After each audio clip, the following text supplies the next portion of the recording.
The railroad and the train, symbols of progress, innovation, and adventure. But beyond the steel rails and roaring engines lie a world of intrigue, mystery, and enigma.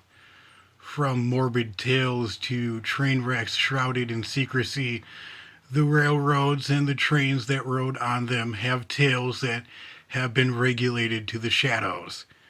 In today's documentary, we will shed light on these surprising mysteries from a place you would never think to find them. All aboard. Japan's human pillars. The train entered the Jomon Tunnel sometime after midnight. The steel wheels on the tracks sounded like thunder and echoed through the mountain. In a sleeper car, a man jolts awake to the train's high pitched whistle. He thought that at first it was just a gust of wind or the cry of a deer in the nearby forest. But this mysterious sound did not fade away. Oh no, it followed him inside. Then came the footsteps. They sounded wet and dragging. It seemed almost as if someone or something had passed by his door. He looked out through the tiny peephole, and a figure hurriedly made its way through the corridor. It was hollow, translucent, and human shaped, but it seemed wrong. Oh, so very wrong. When a conductor wiped away the muddy footprints, the towel appeared blood red in color. But that's what happened according to legend. For decades, strange sightings and unearthly sounds have haunted this tunnel in Hokkaido, Japan. However, it was not until 1970, when repair crews were sent inside after a massive earthquake, that they uncovered something that was far too real. Skeletons. Thousands of skeletons which were sealed inside the tunnel walls. It pointed to something ancient and dark, but whose remains were these, and why were they behind the tunnel walls? Well, this discovery led to something ancient and morbid. The Jomon Tunnel runs 1,700 feet under the Jomon Pass. Its construction began in 1912 and was finished in 1914, prior to the outbreak of World War I, on what was known as the Ubutsu Line, which connected the remote regions of Hokkaido to the rest of Japan. The region's terrain was extremely treacherous and the labor was brutal and unforgiving. Official records claimed that the tunnel was built by free and willing workers, but this was only half the truth. Forced labor and slavery was abolished in Japan in 1894, but just because it was outlawed did not mean the practice went away. It simply evolved. The men who were brought in as workers were dirt poor, debt ridden, and tricked and manipulated into contracts they could not easily escape from. They were housed in what was known as taco rooms, simple wooden barracks that locked from the outside, which had slits for windows. They worked 15-hour days in freezing winds. They were malnourished and treated extremely inhumanely. Many of the workers died from a condition known as beriberi, a deficiency of vitamin B which affected the cardiovascular and nervous system. Their bodies would be unceremoniously tossed into mass graves. However, others were not so lucky. In 1970, 2 years after a massive 8.3 earthquake hit the region and damaged the tunnel, workers returned to rebuild and reinforce the damaged tunnel. And that is where they found them: skeletons, standing upright, sealed in the tunnel's walls, bones snapped and skulls broken. The positioning and the injuries on the bones indicated that some had been placed inside while still alive. A word quickly spread among these workers: Hito Pashira, or human pillars in Japanese. This practice was ancient, dating back to the 4th century BC and lasting up until the 21st century, when it was finally outlawed for being barbaric and backwards. Builders believed that by burying a living person inside a bridge, the foundation of a castle, or in a tunnel, this would appease the spirits of the land or kami, which would prevent the structure from collapsing or incurring any other sort of disaster. Many believed the morbid practice worked, but some believed that it made the dead very, very angry. One of the most notable examples of this is from 16th century Japan, when an elderly one eyed woman named Oshaisu was buried underneath Maraka Castle in Fuki Prefecture. The castle's walls remained standing, but every spring the moat surrounding the castle overflowed inexplicably, with villagers claiming that it was her tears. In the 1980s, a monument was erected overlooking the Jomon Tunnel, a compassionate gesture meant to soothe the tormented spirits. And yet, mysterious sightings and unexplained events are still reported even to this day. The Jomon Tunnel still stands, a relic of a darker Japan, a land where fear and faith came together in stone and concrete, and where even now tormented souls refuse to rest. The man-eaters of Tsavo.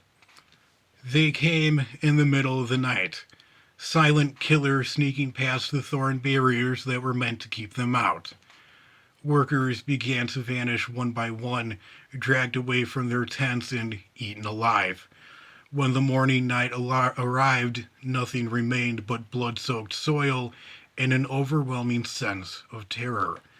Some claimed that the violent attacks had to be the dark work of evil spirits, but in reality, these violent attacks were caused by something earthly.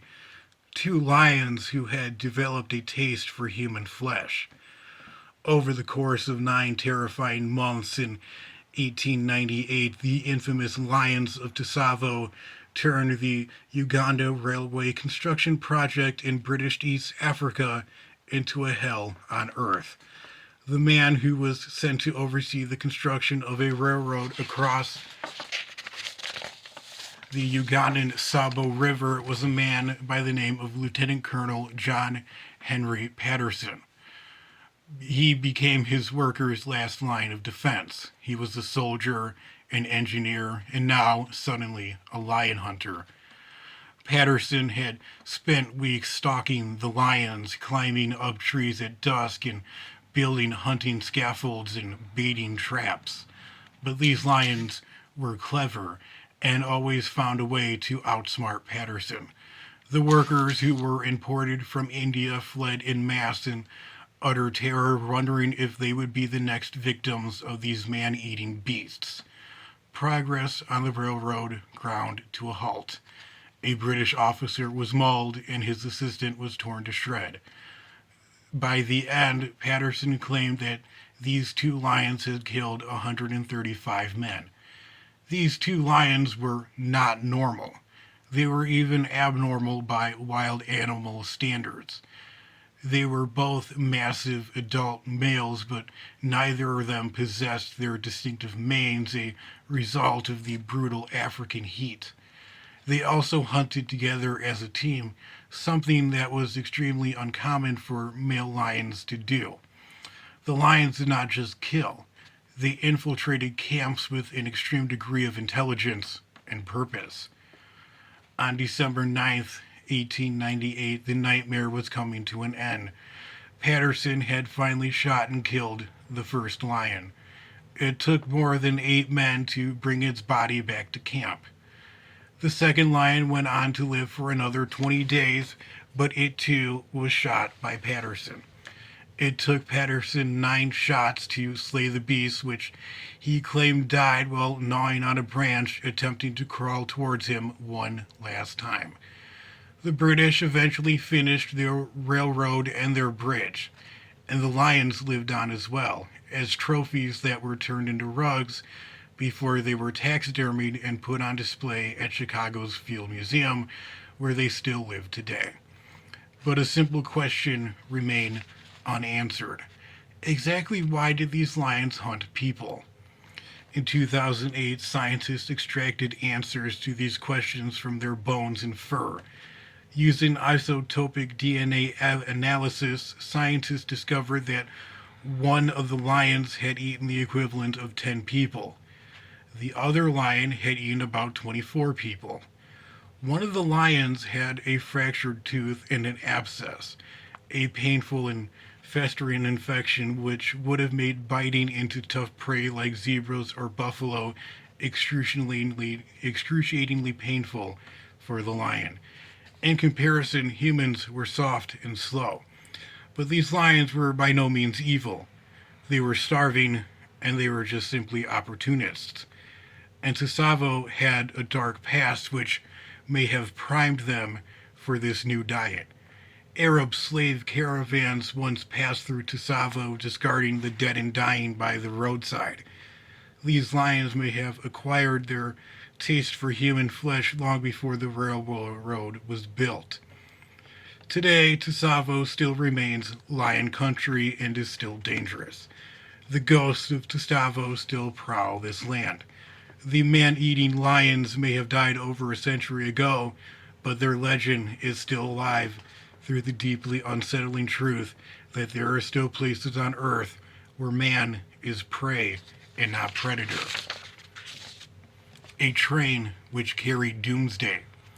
From the outside, it looked like an unassuming freight train. But for those who knew what the train carried, it was more than a freight train. In fact, these trains carried something with the power to destroy. For over 3 decades, innocent white trains crept across the United States. Their blank, eggshell white exteriors reflected sunlight but could not deflect suspicions. These trains traveled slow and steady, never going faster than 35 miles per hour. But why? It was for a good reason. These train cars carried the most deadliest cargo ever developed by mankind. These trains were transporting fully assembled nuclear warheads. Birthed out of Cold War paranoia and engineered in extreme secrecy, these safe, secure rail cars, or SSRs, also known as the White Train, were packed to the nut with hidden defenses. They were armored, many had turrets, and many carried guards who were trained to kill and authorized to use deadly force if needed. All of these trains came from a single place, the Plantex plant, a 10,000-acre fortress located near Amarillo, Texas, where workers pieced together the bombs in underground bunkers. The plutonium came from Washington. The uranium came from Tennessee. The neutron generators came from Florida, and the bomb triggers arrived from Colorado. All of the components arrived by rail and by truck to the Pantex plant to be put together into something unholy. The finished weapons were then loaded onto white trains which crawled and crept through the American heartland headed to submarine bases in Washington State and South Carolina. It was meant to be unnoticed. The Department of Energy built them to be slow and silent. But by the 1980s, the veil of secrecy was beginning to slip. The cover-up was beginning to fall apart. A man by the name of Jim Douglas, an activist and Catholic theologian, lived nearby the Bangor submarine base in Washington and started to notice the trains arriving with unnerving regularity. He said, quote, "You get the feeling that these trains are carrying something inconceivably destructive."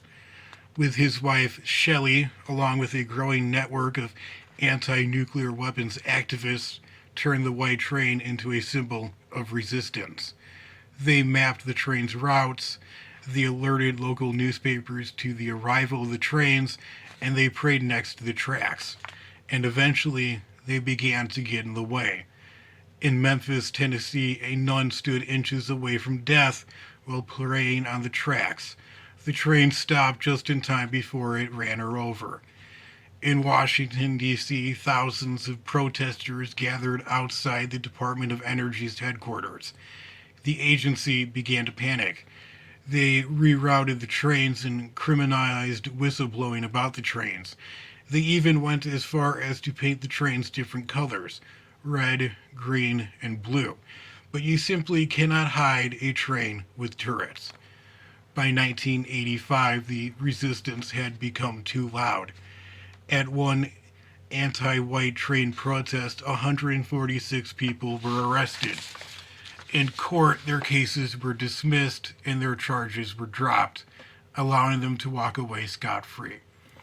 Public trust and confidence had completely eroded, and faced with the impossibility of stealthy rail transport, the Department of Energy quietly killed the decades long program.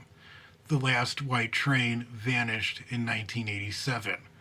A majority of the trains were scrapped, but a handful of them were saved and sent to museums by the same people who tried to stop them. Nuclear bombs still moved through the American heartland and countryside, but now they moved in unmarked trucks.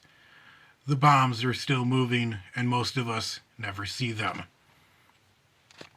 Sabotage on Bridge 4. On the night of August 12, 1939, America's most luxurious train, the City of San Francisco, hit a curve in the Nevada desert at 90 miles per hour and never made it to its destination. In a span of less than a few seconds, train cars that held passengers lounging in plush green seats with copper trimmings were reduced to twisted wreckage. In all, 5 train cars, 2 sleepers, a lounge, a diner, and a coffee shop plunged headfirst into the gorge below. By morning, 24 crew and passengers were dead and 121 were injured. But this was not an accident. This was blatant sabotage. The train had only launched a year earlier, a $2 million marvel meant to tame the American West with speed, style, class, and elegance.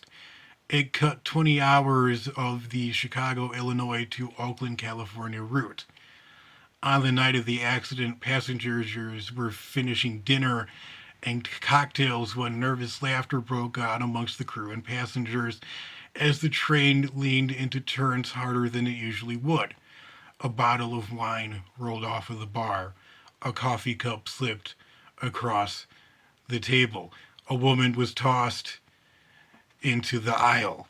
And then came the curve at bridge number 4. The train's engineer, a man by the name of Ed Hecox, spotted a tumbleweed lying oddly on the rail. Then the rail buckled. The train cars broke free of each other and screams echoed through the canyon. A stewardess, although bloodied, helped people out of the wreckage until she collapsed from her injury. So with no phones and no lights, surviving passengers set parts of the train on fire just so that they could see. In the morning, Southern Pacific Railroad and the FBI found exactly what they had feared. Exactly 30 feet of track had been tampered with. Its spikes pulled, and the steel rail was shifted 5 inches inward. It was then repainted brown, and a tumbleweed was put on top to cover up the crime. Whoever did this carried over 90 pounds of tools and equipment over a mile of open terrain and then worked for hours in the blistering summer heat, all while trying not to draw too much attention to themselves. The authorities searched the nearby Humboldt River and eventually discovered the tools that were used to commit the crime. But they found no clues as to who the perpetrators were or what their motives could have been. It would have required a massive amount of energy to sabotage the train tracks. The South Pacific Railroad and the FBI launched a massive investigation. Over 100,000 people were interviewed. Hobos were rounded up from railroads, drifters were extensively interviewed, and even a man who was missing an ear was arrested simply because survivors of the train wreck claimed to have saw a person with no ears before the accident occurred. The official verdict was sabotage, and yet no person was ever charged with the crime. It was even suspected that the South that the Southern Pacific Railroad was covering up its own negligence, that the train had been traveling too fast, but those rumors were squashed. The case was officially closed and put to rest as World War II erupted across Europe. However, 56 years later in 1995, another train, a modern Amtrak, was derailed in a similar manner as the 1939 train track in the Arizona desert.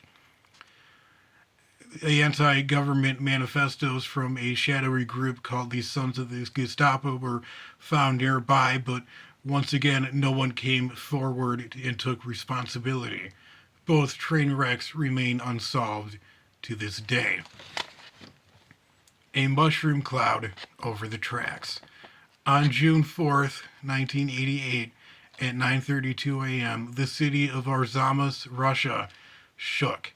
It felt as if the world had split open. A freight train packed with more than 100 pounds of explosives disappeared into a white flash and a black mushroom cloud that rose above the rooftops. The blast left behind a massive crater that was the size of the Empire State Building. To the people of Arzamas, it was like the end of the world. Many thought the Americans had launched a nuclear strike, while others believed that the Soviets had accidentally blown up their own nuclear warheads. Officially, it was declared an industrial accident. But what if the real horror was not what exploded, but what did not explode on that fateful day? What if a second train, which was carrying nuclear warheads, had arrived on time? The train had just left Zherzhinsk, Russia, earlier that morning, bound for the mines in southern Russia. And three unmarked train cars, more than 120 pounds of military explosives, cyanide, ammonite, and engineering charges, all of which were made and manufactured at the Sarlev factory, which also produced the chemicals that were used in the explosives for the Soviet nuclear program. Regulations required buffer cars and special precautions to ensure that the nuclear warheads were transported safely, but in 1980's Soviet Union, shortcuts and lax regulations had become the norm. At 9:09 a.m., the train stopped at a signal outside the town of Arzamas. 20 minutes later, as it rolled into the station, it exploded. Witnesses noticed a column of smoke and fire rise up into the sky. The explosion's shockwaves flattened homes and sent a 200-ton locomotive into the air. The blast destroyed everything in a 2-mile radius. Officially, 91 people died in the explosion and thousands were injured. Survivors described the aftermath of the explosion as being like a day of war. One police officer who was at the scene described seeing bodies scattered around like feathers, while another noticed a man's shadow burned into a wall. Rumors began almost immediately. Some locals claimed that they witnessed a second train waiting to pass through the same junction.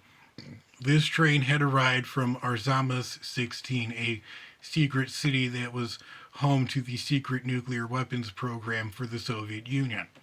Some claimed that the blast was timed to catch both trains at the crossing, but the train that was carrying the nuclear warheads ran late. And the mushroom cloud, while it was terrifying, was not radioactive. In the weeks after the explosion, the state buried the dead and built new housing on the edge of town. Officially, the explosion was due to a violation of numerous transportation laws, a loose plate that had ignited powder. However, whispers of sabotage grew louder. Some believe that the explosion had been orchestrated by foreign agents from America or the West as a part of a campaign to further destabilize a collapsing Soviet Union. A year later to the day, 2 trains exploded near Ufa, Russia, killing 600. The people of Arzamas took this as proof that something shady was going on. The area of the explosion now stands as gray-colored apartments, and while most of the city have moved on from that tragic day, some residents still remember the day when two trains almost ended the world as we know it.